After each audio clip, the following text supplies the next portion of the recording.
বন্ধুরা তোমরা দেখতেই পাচ্ছ আমার হালাত দেখো, পুরো বেহালাত হয়ে গেছে। তোমাদের আমি একটু জুম ক্যামেরায় দেখাই আমার হালাতটা। তো এই চোখটা আগে থেকে না এইটা ছিল না, মানে এটা হঠাৎ করে হয়েছে কিন্তু কমছে না, সেটা ঠিক আছে। তুমি দেখো এই চোখটার অবস্থাটা একবার দেখো, কতটা মানে বাজে অবস্থা। আর এত ব্যথা, বিষের মতন ব্যথা, কি বলবো, মানে এই কষ্ট আর সহ্য করা যাচ্ছে না, এত ব্যথা। তো যাদের হয় তারা জানে এটা কতটা ব্যথা হয়।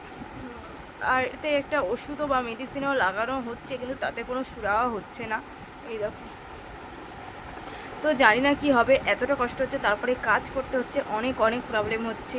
আর এই দেখো চোখটা পুরো লাল হয়ে গেছে। তোমাদের পুরো ক্লোজ দেখাচ্ছি আমার, মানে তোমার বুঝতেই পারছো কতটা। তো এটা হলো আমার হালাত, ঠিক আছে। তো গাইস এটা কোনো কথা না। অনেক দিন পরে গাইস, মানে কি বলবো, আমার চ্যানেলে তো তেমন ভিডিও আসছে না, এখন থেকে ডলের ভিডিওই আসবে। তো জানি না এ বাবা চুল কই, চুল কই। একদম চুল পছন্দ করে না, গায়ে হতে মানে চুলে প্রচণ্ড ঘৃণা পায়, সেটা কথা।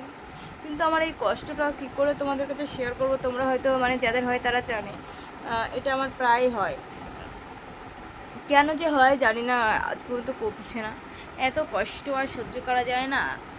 কি বলবো, মানে লাইফে একটার পর একটা প্রবলেম, একটা কষ্ট আমার লেগেই আছে। এত মানে আমার কপালটা এত খারাপ, এত খারাপ, কি বলবো। আর তোমরা ভালো করে বুঝতেই পারছো, কোথাও পুরো জুম ক্যামেরায় তোমাদের দেখাচ্ছি। আর তোমরা কি কিছু বুঝতে পারছো ক্যামেরার কোয়ালিটিটা দেখে? মানে এটা আমার নতুন ফোন, যাই হোক নতুন ফোন নিয়েছি না। এই ওট ওট ওট ওট ওট বাবা ওট, হিচু করে দিয়েছে কেন বলছো? কিছু তো চলো গাইস।